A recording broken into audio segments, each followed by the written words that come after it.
அன்பார்ந்த கடவுளூர் தேனியர்களுக்கு கிருஷ்ணன் ராஜகோபாலன் காலை வணக்கத்தை தெரிவித்துக் கொள்கிறேன். அன்பார்ந்த அன்பர்களே, தை மாத பலன்களை பார்க்கும்போது தை மாதத்தில் நமக்கு பொறுத்த வரைக்கும் விடுவு காலம் பிறந்தாச்சு. ஒரு கீழ்நிலையில் இருக்கக்கூடியவங்களுக்கு ஞானம் ஒரு வேலை செய்ய ஆரம்பிச்சிடும். இப்படியே காலத்தை ஓட்டிகிட்டு இருக்கோமே, நமக்கு விடுவு காலம் வராதான்றவர்களுக்கு கண்டிப்பாக விடுவு காலம் வந்தாச்சு. இதுவரைக்கும் எப்படியோ அல்லல் பட்டு வழி தெரியாமல் தின்னாடி போனவர்களுக்கு தை பிறந்தால் வழி பிறக்க சொல்கிற பழமொழி உண்மையாக நிரூபிக்கப்படுறது. இந்த சமயத்தில் செவ்வாய் வக்கரமாக இருப்பார், குரு வக்கரமாக இருப்பார், பற்றி கவலை இல்லை. ஒருத்தர் நமக்கு பணம் தரல ஏமாத்தினான்னா நம்ம எப்படி வாங்குவோம் அப்படி வாங்கணும். அதுதான் செவ்வாய் வக்கரமாக இருக்கார். குரு வக்கரமாக இருக்காருன்னா நம்ம எப்படி இருந்தால் குரு வக்கரம் இந்த நிலையில் இருந்தாருன்னா கிடைக்கிறது கிடைக்காது போய்டுறது. அதனால் குரு வக்கரமாக இருக்கிறதுல இந்த தை மாதத்தில் குரு வக்கரம் நிவர்த்தி ஆகிடுறார், கவலைப்பட தேவையில்லை. ஸோ தை மாத பலன் பார்க்கும்போது ஒரு அனுகூலம் என்னென்னா குரு வக்கரமாகிறார், வெளியில் வந்துடுறார். நமக்கு விடுகாலம் பிறந்துருத்து. நமக்கு சாமர்த்தியத்தை யார் கொடுப்பா? செவ்வாய் வக்கரமானாலும் சாமர்த்தியம் கிடைக்கிறது, இல்லைன்னா வராது. நம்மளாவது எழுந்து போய் வாங்கி செஞ்சு பண்ணி சுறுசுறுப்புன்று வராது. ஆத்திரம், கோபம், உணர்ச்சி, வேகம், புத்தி பொருளாக தான் முடியும். அதுக்காக அப்படி வச்சிருக்காரு. ஸோ ஏதோ நமக்கு எப்படிலாம் வழிகாட்டினா நல்லா நடக்கும்னு தெரிஞ்சு தான் நல்லா பண்ணிருக்காங்க. அந்த இன்னொரு பெரிய அனுகூலம் நமக்கு என்னென்னா, குரு வக்கர நிவர்த்தி ஆனவன்னா பலமாயிடுறாரு. தை மாதத்தில் குரு வக்கர நிவர்த்தி ஆகிறதுனால மாத கடைசி தான் 29 11 பிப்ரவரியில் தான் ஆறார். அதை பற்றி கவலை இல்லை. அது வரைக்கும் நமக்கு வேண்டிய காலத்தில் நமக்கு வேண்டியதை சுதாரிக்கணும் இல்லையா? ஒரு 2 நாள் கொடுத்தா கூட போதும், 5 நாள் கொடுத்தா கூட போதும், நம்ம வாழ முடியும். கொடுக்காமலே இருக்கிறதுக்கு கொடுத்து சந்தோஷமாக வச்சுக்கிறோமோ இல்லையோ அனுபவின்னு சொல்லி கொடுத்துட்டாலே போதும், நம்ம பார்த்துப்போம். நமக்கு அந்த வகையில் குரு நிறைய கொடுக்குறார். அதில் என்னென்னா தை மாதத்தில் பொறுத்த வரைக்கும்னா உங்களை பொறுத்த வரைக்கும் இந்த ராகு தனியாக இருப்பார். அது கொஞ்சம் கொஞ்சமாக உங்களை பொறுத்த வரைக்கும் கிரக கோச்சாரம் சொல்கிறேன். ராகு எப்போதுமே மீனத்தில் இருக்காது. அது புது வருஷத்தில் தான் ராகு பேருவார். குரு அதுக்கு பிறகு பேருவார். அது வரைக்கும் ராகு மீனத்தில் இருப்பார், கண்ணியில் கேது இருப்பார். அந்த ராகு மீனத்தில் இருக்கிறது என்ன அட்வான்டேஜ்னா குருவை நேராக பார்த்துட்டே இருப்பார். அவ்வளோ சொல்லவும் இல்லை, சித்திரை மாதம் வரைக்கும் பார்த்துட்டு இருப்பார். அதனால் நம்ம எப்போதுமே இந்த அரசாங்க சம்மந்தப்பட்ட லீடர்கள் இருக்குது அத்தனை பேருமோ பெரிய பெரிய மாஃபியா கும்பல் விலையை சொல்லித்தான். ஆனால் நம்ம எப்படி சாமர்த்தியம் தப்பிக்கணுமோ அப்படி தப்பிச்சிட்டானா 4 காசு குரு கொடுக்கறது ரத்தம் படாமல் அமுக்கி வச்சுக்கலாம். ஒன்றும் பிளாக் பண்ணி வச்சுக்கணும், இல்லை சாமர்த்தியமாக இன்னொருத்தம் வேலை வைக்கணும். எங்கிட்ட ஒன்றும் இல்லைன்னு காமிக்கணும். அதுதான் அது மாதிரி இருக்கிறவங்களுக்கு தான் முடியும். சாமர்த்தியத்தை இல்லைன்னா உங்களால் வாழ முடியாது. நேரடியாலாம் எதுவும் பண்ண முடியாது. இப்போ குரு கொடுக்க போகிறது எதுக்கு சொல்கிறேன்னா, இப்போ கொடுக்க போகிற குரு உலகத்தில் இல்லை அதிசயமாக தை மாதத்தில் ஆரம்பித்து மாசி பங்குனி 2 மாதம் உங்களுக்கு வேர்ல்டு பேங்கெல்லாம் காலியாகி நம்மக்கிட்ட வந்துடும். அங்கங்கே இருக்க பணம்லாம் நம்மகிட்ட வந்துடும். எப்படி ஹேண்டில் பண்ண போகிறீங்க அது போய் பிளான் பண்ணுங்கள். அந்த அளவுக்கு கொடுக்க போகிறார். அந்த அளவுக்கு செயல்பாடு. சுக்கிரன் வேறு போய் வீரத்தில் உட்காந்துக்க போகிறாரு. கொஞ்சம் கொஞ்சமாக செம்ம சுக்கிரன் ராகு சேர்ந்துப்பார்.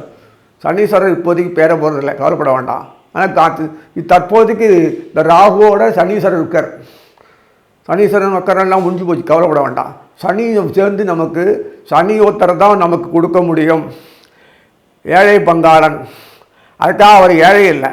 நம்ம ஏழை பங்காளன் கொடுக்குறான்னுக்காக நம்மளை உயர்த்தத்துக்கு பார்க்குறாரு தவிர நீ ஏழையாக இருக்கிறதுக்காக பண்ணவே இல்லை. அடுத்தடுத்து மேலே போகணும். 10ஆம் கிளாஸ் டீச்சர் சொல்லி கொடுத்தாருன்றதுக்காக 10ஆம் கிளாஸில் அவர் இருப்பான்றதுக்காக அவர் அப்படி இருப்பான்றதுக்காக நம்ம அப்படி இருக்கக்கூடாது. மேலே வரத்தான் சனீஸ்வரர் அந்த அளவுக்கு பாடுபடுறார். உழைச்சி நேர்மையாக எப்படி 4 பேர் சோறு போட்டு 4 பேருக்கு இண்டஸ்ட்ரியில் டெவலப் பண்ணி பண்ணுறதுக்கு அந்த எப்படி அந்த எக்யூப்மெண்ட்ஸ்லாம் வேலை செய்கிறதோ அந்த மாதிரி நம்ம தயார்படுத்தினா தான் நாம்ளும் வாழ முடியும், மற்றவங்க வாழ வைக்க முடியும், தப்பிக்க முடியும். சொத்து பத்து வாங்க கஷ்டம் இல்லை, எவனா ஏமாற்றி கூட வாங்கிடலாம். அது எப்படி நிர்வாகம் பண்ணுறது தான் கஷ்டம், நம்ம கையில் வச்சு தக்கிறது கஷ்டம். அது மாதிரி சொத்து பத்துகள் நிறைய வாங்குவீங்க. இந்த அதில் பெரிய அதிர்ஷ்டம் சொத்து பத்துகள் நிறைய வரும். கடன் குறைஞ்சிரும், புதிய கடன் ரொட்டேட் ஆகும். இப்போதான் சொன்னேன், கடன் நிவாரணத்தின்றது ஒன்றும் இல்லை, புதிய கடன் வாங்கிறதுக்காக வரக்கூடிய விளைவுகளுக்காக பண்ணக்கூடிய விஷயம். பழைய திருப்பி போட்டு புதுசு வாங்கினா நீங்கள் அக்கௌண்ட்ஸ் மெயின்டைன் பண்ண முடியும். இதெல்லாம் நான் சொல்லணும் அவசியம் இல்லை, அவ்வளோ தெரியும். வசதியாளர்களுக்கு டேக்ஸ் பற்றி தெரியும், நம்ம நாடு பற்றி தெரியும், அதனால் நான் சொல்லணும் அவசியம் இல்லை. அது பார்த்துக்கோ. சாமர்த்தியம் கூடுமான வரைக்கும் அரசியலில் நுழையாமல் இருந்தால் போதும், அவ்வளோதான். வேறு ஒன்றும் சொல்ல வரதில்ல. இந்த மாதத்தில் பொறுத்த வரைக்கும், தை மாதத்தை பொறுத்த வரைக்கும் உங்களுடைய கிரகங்கள் பார்க்கும்போது ராகு கேதுக்கள் அந்த மீனத்திலையும் கண்ணில் இருப்பாங்க. குரு வக்கரம் முடிஞ்சு பக்காவாக பலமாக இருப்பார். ராகு பாறை இருப்பார். அதே குரு கண்ணியில் பார்ப்பார். தோஷம் போயிடும். ராகு தோஷத்தை உண்டாக்கினாலும் குரு பாறையினால் தோஷம் போயிடுறது. புரியுதுங்களா? எப்படி அக்கௌண்ட்ஸ் பேர் பண்ணால் அந்த இது ஆட்டோமேட்டிக்காக அந்த இன்கம் டாக்ஸ் கட்டி பணம் திரும்பி வாங்கிக்கிறோம் பார்த்தீங்களா, அதே மாதிரி வாங்கிக்கலாம். அந்த மாதிரி அமைப்பு தான் வச்சுருக்காரு. வெளிப்படையாக சொல்கிறேன், இது புரியறதுக்காக சொல்கிறேன், அதுக்காக அப்படியெல்லாம் மேலே கிடையாது. உங்களுக்கு புரியுன்ற சொல்ல வர கிரகநாதர்கள் விட்டா தான் வேறு வழி கிடையாது. அவன் கொடுத்தா தான் உண்டு. உலகம் ஃபுல்லாக ஜீரோ ஆகினதே இவர் தான். குரு வக்கரமாகி போகிறதுனால உலகம் ஃபுல்லாக ஜீரோ ஆச்சு. ராகுக்கு எதுக்கள் குருக்கு துணையாக இருக்கிறது மட்டும் இல்லை, உலகத்தை யார் சம்ரட்சிக்கிறாரோ அவர் கூட இருப்பார். இத்தனை தேவதைகள்லாம் இருக்காங்களேன்னா அத்தனை தேவதைகளும் இங்கிருந்து ஆப்ரேஷன், மெயின் ஆப்ரேஷன் பாரத பூமியில் தான். வெளிநாடெல்லாம் கிடையாது. அங்கே சம்பாதிக்க போகலாம், கொள்ளலாம், மறுபடியும் இன்வெஸ்ட் பண்ணலாம், கொள்ளலாம். அதுதான். ஸோ படிப்பு வசதி வாய்ப்புகள் எல்லாமே அது தகுந்த மாதிரி பசங்க படித்து மேலே வரும். நீங்கள் ஸ்பெஷலாக அட்டென்ஷன் பண்ணணும் அவசியம் இல்லை. கூடுமான வரைக்கும் கெட்ட பழக்கத்தில் போகாமல் இருக்க பார்த்துக்கோங்க. அவ்வளோதான், வேறு ஒன்றும் சொல்லலை. அது சுதந்திரம் இருக்கிறதுக்காக வேண்டி கூடுமான வரைக்கும் கொஞ்சம் பக்தி பிரேமையோடு நடந்து கொண்டு நான் பசங்களை ட்ரெயின் பண்ணுறது நல்லது. குழந்தையோட நம்ம கலாச்சாரத்தில் பின்பற்றி வாழ்ந்தால் நமக்கு ஒருவேளை நல்ல திருப்தியாக வாழ முடியும். பணம், பொருள், அந்தஸ்து, சாப்பாடு போடாது, போதைப் பொருள் மாதிரி அது மாதிரி கிரக அமைப்பில் பொறுத்த வரைக்கும் எல்லாமே அண்ணா இருக்காங்க. அதாவது சனீஸ்வரனோட ராகு இருப்பார். இப்போதைக்கு ராகு வரல, சனீஸ்வரன் இருப்பார். அது சம்பந்தப்பட்ட விஷயத்தில் சுக்கிரன் சனி இப்போதைக்கு இந்த மாதத்தில் இருப்பார். சுக்கிரன் சனி இந்த மாதத்தில் இருந்து உடனடியாக நமக்கு மேலே போயிடுவார். சுக்கிரன் சனி இருந்து 2 பேரும் உட்காந்துருக்காங்க. அது சுக்கிராச்சாரியர் மேலே போன உடனே முதல் காரியம் என்ன பண்ணுவார்னா குருவோட ராசி பரிவர்த்தனை. இப்போ தெரிஞ்சுதா? வல்லரசு நாடுகள்லாம் ஜீரோ ஆகி நம்ம சின்ன அரசு நாடாக இருக்கு. நம்ம ஆள்கிட்ட ஹேண்ட் இன் க்ளோவ்ஸ் வச்சுப்பாங்க. பொதுவாக சொல்கிறது அப்படிதான் அர்த்தம். மேலே போய் எகிரி குதிச்சவங்க கீழே வந்து நம்மளை பிடிச்சின்னு மேலே ஏறுறான். நம்ம ஏறணும்னு நமக்கு புத்தி வரணும். நம்மளை பிடிச்சி மறுபடியும் மேலே ஏறினான்னா நம்ம கீழே தான் இருப்போம். இதுதான் லாஜிக்கு. புரிஞ்சுப்பீங்கன்னு நினைக்கிறேன். ஸோ அதனால் அந்த அளவுக்கு சுக்கிரன் குரு ராசி பரிவர்த்தனை. குரு யாருக்கு இருக்காருன்னா சுரர்களுக்கு, நம்ம மாதிரி 2ஆம் கட்ட ஆளுக்கும். சுக்கிராசி யார் இருக்கிறான்னா கேட்க வேணாம், யாருக்கெல்லாம் இருப்பாங்க உங்களுக்கு தெரியும். அதனால் இருக்கும்போது அந்த 2 50-50 பண்ணிக்கிற அளவுக்கு பலமாக இருக்கும். அந்த அளவுக்கு பிரமாதமாக இருக்கும். சித்திரை மாதம் வரைக்கும் குரு சுக்கிராச்சாரியர் கண்ணியில் இதில் மீனத்து போயிருப்பார். என்ன சம்பாதிக்கலாம் அவங்களுக்கு பாருங்கள். என்னென்ன உண்டோ அத்தனை போகபாய் கற்பனையிலேயே போன்றது நடவடிக்கை வரைக்கும் எல்லாம் வரும். அடேங்கப்பா, சனீஸ்வரர் கும்பத்தில் உட்கார்ந்து சொல்லப்படாது, நன்னாவது செய்கிறாரு. ஸோ அத்தனை விஷயத்துலையும் நமக்கு பெரிய அனுகூலம் இருக்குது. அந்த மற்ற செவ்வாய் வந்து ஆட்டோமேட்டிக்காக போய் கடகத்தில் உட்கார்ந்துட்டு வக்கரமாகி பலம் கொடுக்குறாரு. சாதுவாக இருந்தால் காரியாக சொல்லிட்டேன். அப்போ சாதுவாக இருக்கிறதுக்கு எப்படி அடித்து நொறுக்கினா வலுவாரார் அப்படின்றத கடகத்தில் நீச்சம் வக்கரமாகி மறுபடியும் பலம் உண்டாருது. சுக்கர் கடகத்தில் செவ்வாய் நீச்சம், வக்கரமான பலம். அந்த பலம் எதுக்கு வருது? விட்டதை பிடி, விடாத நெருக்கு பிடி, அது பிறகு பார்த்துக்கலாம். இன்னைக்கு அளவு இல்லை, இத்தனை வருஷம் என்ன பண்ணீங்க, இப்போ பண்ணி பார்த்துக்கலாம். பாவமாவது புண்ணியமாவது அப்படி தூண்டி விட்டு ஒரு அமக்களம் பண்ணி நீங்களும் பெரிய அப்படியே பில்லியனர் ஆகலாம். இதான் இந்த பொறுத்த வரைக்கும். இதுக்கு மேல் மற்ற கிரகங்கள் பற்றி தேவையில்லை. இனி ஒவ்வொரு ராசியாக பார்ப்போம்.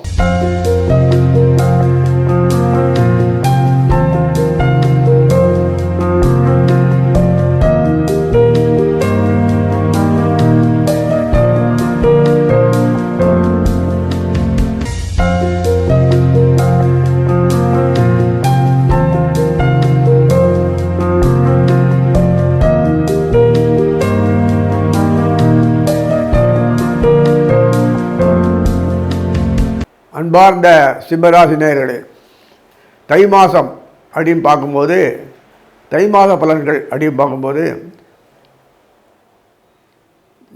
சப்தமத்தில் சனீஸ்வரர் உட்கார்ந்துருக்காரு அப்படி கேட்கலாம். எங்கே உட்கார்ந்தாலும் சனீஸ்வரர் தன்னுடைய கஷ்டம் கொடுக்கணும்னா கொடுப்பார், உங்களை உயர்த்தணும்னா உயர்த்துவார். அதனால் இந்த 7ஆம் நாடு சனி, அட்டம சனி இதெல்லாம் வந்து பார்த்துருந்தானா வாழ்க்கையில் பயம் வந்துடும். அது எப்படியா இருந்தாலும் நல்லது கெடுதல் கொடுக்கணுன்னா மொத்தமே கொடுத்து மொத்தமாக முடிச்சிடலாம், அப்படிலாம் கிடையாது.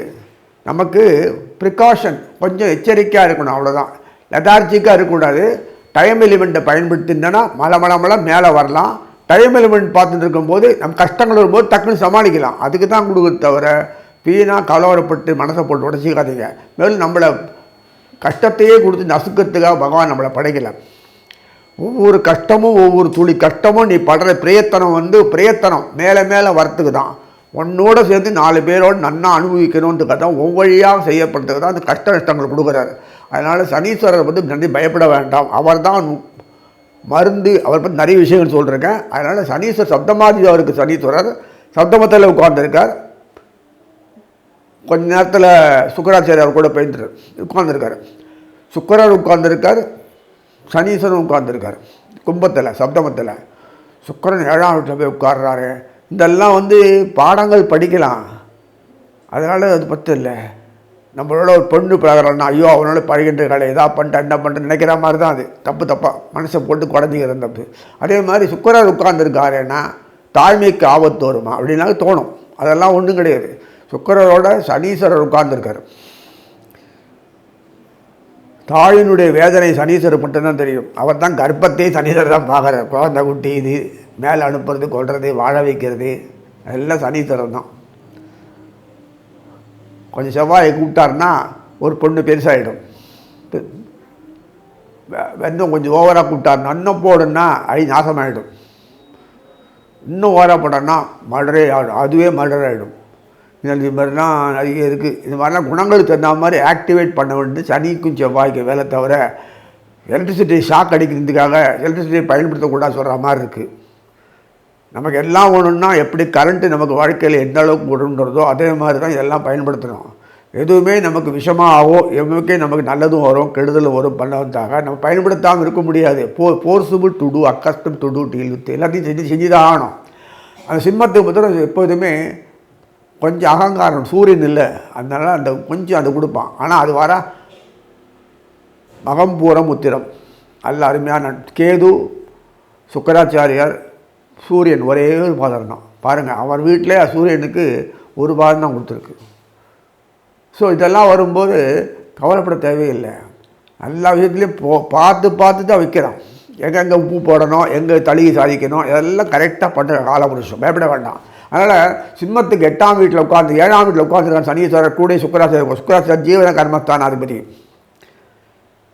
கடகத்துக்கு தான் அவர் அந்த 11ஆம் வீடு பாதகாதிபதி. அது பாடத்துக்கு, அதுக்கு தான் அங்கேயே உட்காந்துக்கிறது கிடையாது யாருமே. சுக்கரனே பாதகம் கிடையாது. சுக்கரன் வீட்டில் சுக்கரன் ஒருவேளை 11ஆம் வீட்டில் உட்காந்தா பாதகம், யார் உட்காந்து அந்த வீட்டில் பாதகமாகும். அந்த வீடு தான் பாதகாதிபதி வீடு. பாதகாதிபதியே யாராக இருந்தாலும் அங்கே ஆகிடுவாங்க. டைரெக்டாக சுக்கரனே ஆகணும் அவசியம் கிடையாது. அது பார்த்தா சுக்கரனே விஷவத்துக்கு 6ஆம் வீடு, துலாத்துக்கு 6ஆம் வீடு, துலா வந்து 8ஆம் வீடு புண்ணும் மாதிரி, விஷகத்து செவ்வாய் வந்து 6ஆம் வீடு, மேஷத்துக்கு 8ஆம் வீடு வரும்போது சனிக்கு 12, 12, 2, 12 இப்படி யாரும் இல்லை. அப்படி பார்த்தானா சூரியன் சந்திரன் பக்கத்து உட்காந்துருக்காங்களே, அமாவாசை ஒன்றாது ஒருத்தர் பார்த்துக்கலையேன்னா இப்படிலாம் நினைக்கவே கூடாது. ஏன்னா சில விஷயங்கள் மறைமுகமாக வச்சுருப்பாங்க. அதை பார்க்குறதுக்கு பயங்கரமாக இருக்கிற மாதிரி இருக்கும். வெளித்தோட்டத்துக்கு சூட்சமாக பார்க்கும்போது அப்படி தான் இருக்கும். செத்து போச்சா தான் ஒரு பொண்ணு கர்ப்பவதி ஆக முடியும். அதுக்காக யாரும் செத்து போன அவசியம் கிடையாது. இருந்தாலும் ஆபத்து தான். அந்த பய உணர்ச்சி கொடுப்பான், எல்லாத்தையும் கொடுப்பேன், என்னெல்லாம் கொடுப்பான், இத்தனையோ இருக்குது. அதனால் விஷயங்கள்லாம் வந்து பய உணர்ச்சி கொடுக்குறதுனாலையோ மனதை பயந்து அதறி போகிறதோ இது மாதிரி நடக்கக்கூடுமோ நடப்போ நினைக்கிறது சம்பவங்கள் இதெல்லாம் நமக்கு வந்து ஒரு எச்சரிக்கையாக இருக்கிறத தவிர அதுக்காக தடுக்க முடியாது. கொஞ்சம் மன வலிமை உண்டாக்கி சமாளிக்கணும். எப்படி ஹேண்டில் பண்ணணுன்றது எண்ணத்தை கொடுப்போம். அது பிரகாரம் ஃபாலோ பண்ணோம். தேவையில்லை அச்சங்கள்லாம் போயிடும். ஸோ சூரியனை பொறுத்த வரைக்கும் சுக்கராச்சாரியார் வீட்டில் 10ஆம் வீட்டில் குருவும் அஷ்டமத்தில் சுக்கரன் உட்காந்துருக்காங்களே, ராகு வேறு அஷ்டமத்தில் உட்காந்துருக்காங்க. பயப்பட வேண்டாம். உங்களுடைய மூளை பயன்படுத்துறதுக்காக தான் சுக்கிரனும் புதனும் ஹெல்ப் பண்ணுறாங்க. சுக்கிராச்சாரியார் முக்கியமானவர். என்னதான் பூர்வ புண்ணிய சுக்கிரன் குருவாக இருந்தாலும் அவரே வந்து எட்டமாதிரியாக இருக்கார். அவர்கிட்ட பணத்தை தான் போடலாம் தவிர பத்திரமா பாதுகாப்புக்கு செவ்வாயும் சனியும் கொடுத்துருந்தா தான் அந்த பத்திரமா பொருள் இருக்கும். அந்த செவ்வாய் வக்கரமாகி பயணசேன போகத்தில் உட்காந்துரு கடகத்தில் வாங்கி பலமாகி சனீசன் தொடர்பு கொள்கிறார். போதும். பூர்வ புண்ணியாதி குரு கரெக்டாக ஜீவனத்தில் உட்காந்துருக்கார் 10ஆம் வீட்டில். அந்த பூர்வ புண்ணியாதி குரு அட்டமத்தில் சுக்கிரனை உட்கார வச்சுட்டு அதே பூர்வ புண்ணியாதி சொல்ல அட்டமாதி சொல்ல குரு 10ஆம் வீட்டில் உட்காந்துருக்கார். மறைவு ஸ்தானத்தில் மாற்றி பண்ணிக்கிறாங்க. 10ஆம் வீடு கேந்திரஸ்தானம் அந்த அவங்களோட சம்மந்தப்பட்டு இருந்தாலும் யோகங்களை கொடுக்கக்கூடியது. அந்த அமைப்பில் இருக்கிற புதன் வந்து முக்கியமாக தை மாதத்தினால ஆட்டோமேட்டிக்காக மகரத்தில் உட்காந்துட்டார். 6ஆம் வீட்டில் உட்காந்துருக்காரு. எப்போதுமே கடன் வச்சாதான் வியாபாரம் பண்ண முடியும். அப்படியே ரொம்ப அப்படி பணத்தை போடுறது வியாபாரம்லாம் கிடையாது. It is not business. Invest பண்ணிட்டான் சம்மந்தப்பட்ட அந்த புதன் 2ஆம் வீடு லாபஸ்தானாதிபதி. அவர் எங்கே உட்காந்துருக்காருன்னா 6ஆம் வீட்டில் உட்காந்துருப்பார், சூரியனோடு இருப்பார். இந்த மாதிரி அமைப்பில் கொடுத்துருக்கும்போது உங்களுடைய சம்பந்தப்பட்ட விஷயங்கள் மறைமுகஸ்தானத்தில் உட்காந்து தொடர்பு கொள்ளக்கூடியவர்களுக்கு ராகு அங்கிருந்து அட்டமத்தில் உட்கார்ந்த ராகு கீழே பார்க்குறார், சூரியனையும் பார்க்குறார், புதனையும் பார்க்குறார். அப்படி ஏதோ கண்களால் ஏதோ விஷயம் போயின்னு இருக்கு, நமக்கு தெரியாது. ஸோ அதிசயத்தில் அந்த குருவும் சுக்கிரனும் 50-50 ஷேர் பண்ணிக்கிறாங்க, பேலன்ஸ் பண்ணிக்கிறாங்க. அப்போ உங்களுக்கு என்ன உங்களுக்கு யோகம் கிடைக்குன்னா எல்லாராலையும் சமத்துவம் கொண்டு உங்களுடைய சம்பந்தப்பட்ட விஷயங்கள் எல்லாத்தையுமே நீங்கள் பேலன்ஸ் பண்ணி வாழ்க்கையில் எப்போதும் நிதானத்தோட சறுக்கி விழாதபடி எப்போதும் உயர்ந்து நிற்பீங்க. அதுதான் அச்சாணி. இது பேஸ்மெண்ட் ஸ்ட்ராங்காக இருக்கும். இந்த மாதம் தை மாதத்தில் பொறுத்த வரைக்கும் உங்களுடைய அமைப்பில் எல்லாம் எதிர்பார்த்ததெல்லாம் கனவாக போகிறது. தன்னை போய் நமக்கே பகையாக இருந்தது. இப்போ கனவே இல்லை, பகையும் இல்லை, உறவுகள் கைகூடும். யாரெல்லாம் நமக்கு பகை நினச்சோம்னா அவங்களாம் நண்பனாகிடுவாங்க. நண்பனாக இல்லாட்டாலும் பரவாயில்ல, அவங்களால எந்த இம்சையும் இருக்காது. நமக்கு சாதகமான முறையில் எதை பண்ணாலும் உங்களுக்கு சாதகமான முறை எல்லாமே அமைஞ்சிடும். இப்படி ஒரு கைகூடி ஒரு மாதம் இனிமேல் தை மாதத்துலேருந்து சித்திரை மாதம் வரைக்கும் வரும். கண்ணு முண்டு சித்திரை மாதம் வரைக்கும் இந்த குரு பயிற்சி வர வரைக்கும் சுக்கிரனும் குருவும் ராசி பரிவர்த்தனை. ஆக அந்த வீரியஸ்தானாதிபதி சுக்கிராச்சாரியார் அழகா அவரே வீரியஸ்தானாதிபதி 3ஆம் வீடு சம்பந்தப்பட்டவர் அவரே உட்கார்ந்துட்டு 10ஆம் வீட்டில் உட்கார்ந்துருக்கார். செஞ்சு 8ஆம் வீட்டுக்கு தொடர்பு கொள்ள வச்சு அந்த குருவே பூர்வ புண்ணியாதி ஆக்கி இதெல்லாம் இருக்கும்போது கெடுதல் பண்ண முடியாது, நல்லதே விளையும். மறைமுக எதிரிகள் எல்லாம் காணாமல் போயிடுவாங்க. உங்களுடைய லைஃப்பில் குழி பறித்தவங்கலாம் அட்ரஸே இருக்காது. ஒருவேளை அப்படியே இருந்தாலும் உங்களுக்கு சாதகமான முறையில் வாழ்க்கையில் உங்களுக்கு வழி பண்ணி உங்களை வைத்து லிஃப்ட் பண்ணுவாங்க.